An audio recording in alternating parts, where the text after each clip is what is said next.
17 years after Emma Evans' death, her sister Chloe opened a forgotten trunk in their mother's attic.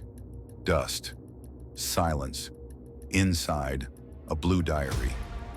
On the last page in shaky handwriting, "If anything ever happens to me, look at him. He said no one would ever believe me." Who was she talking about? What secret had Emma taken to her grave?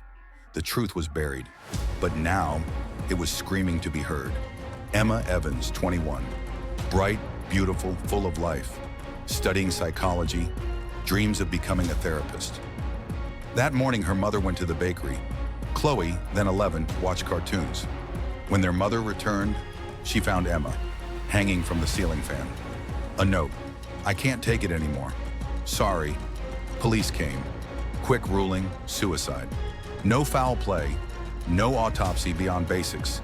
Case closed. But something didn't sit right with Chloe. Even at 11, she remembered. Emma never locked her door.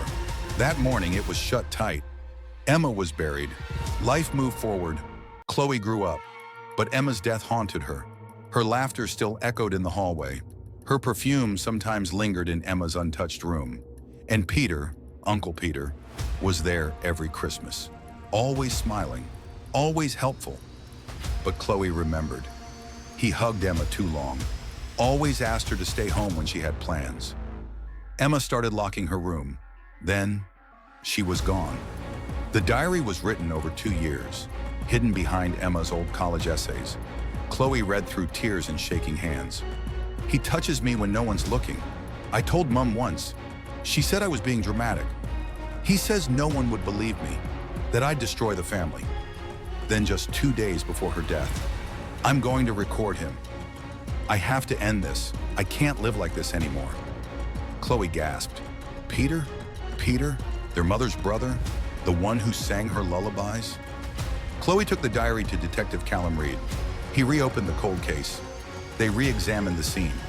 A chilling discovery: no chair or stool beneath Emma. How did she hang herself? Scratch marks on her wrists? The suicide note? Typed. Emma always wrote by hand. And then, cell tower data. Peter's phone pinged near the Evans house the morning of Emma's death. He told police back in 2003, "I was in Manchester," but the data said otherwise. "Where were you the morning of July 9th, 2003? Peter answered calmly, "I already told you. Manchester. Job interview."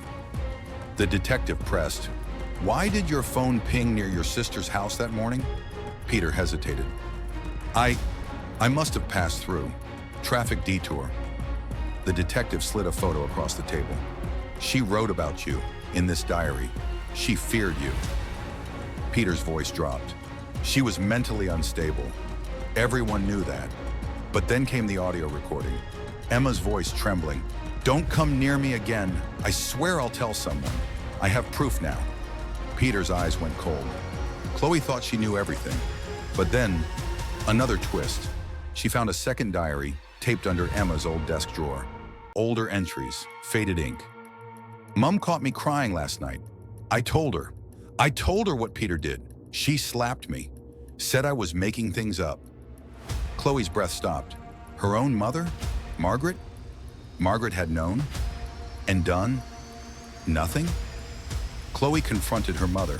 Chloe asked, "You knew? You knew what he did?" Margaret's tears fell. I couldn't believe it. I didn't want to believe it.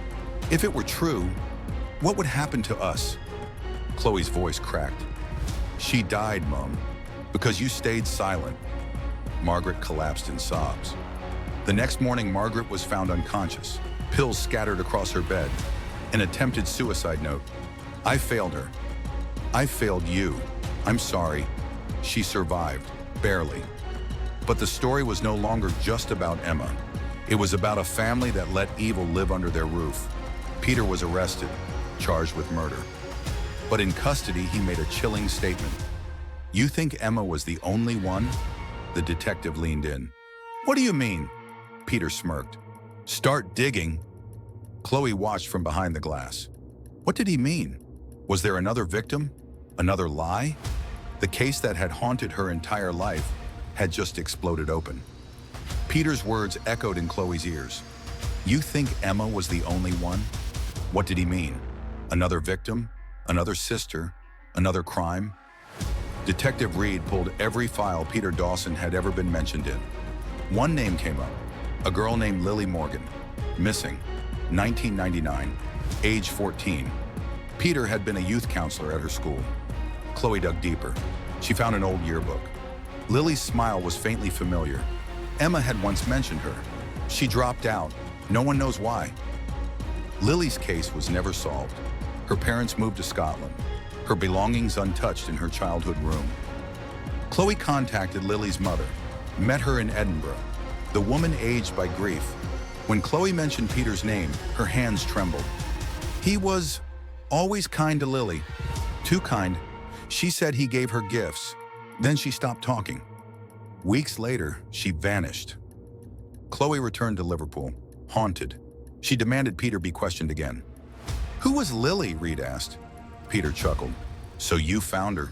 Took you long enough. What happened to her?" Peter leaned forward, voice low. "You're digging up graves. You better be ready for what's inside." With that, he went silent. Reid requested ground radar scans around Peter's old countryside cottage, abandoned for years, cold, quiet, hiding secrets. On February 3rd, under 3 feet of earth behind the shed, they found a skeleton. Teen girl, necklace still intact. Dental records confirmed it. Lily Morgan, murdered. Chloe stared at the evidence board. Emma wasn't the only one. She was part of a pattern, a series. Peter was charged with a second murder. Public shock. Headlines exploded. But Chloe couldn't rest. Something gnawed at her. One photo, buried in Emma's old sketchbook. 3 girls, Emma, Lily, and one more, smiling, in a school hallway. No name, just a note beneath. Summer 2002. The promise. Chloe scanned it again and again. Who was the third girl? She showed it to her mother. Margaret went pale. I don't remember, Chloe whispered. "You're lying? Who is she?" Margaret shook her head. "Let this go. You've done enough." But Chloe knew. There was one more secret, one more name, one more girl. And this time it wasn't Peter who had the answer. It was Margaret. If you're hooked by this chilling true crime saga, hit that subscribe button and follow the channel. The next part will leave you breathless. Don't miss it.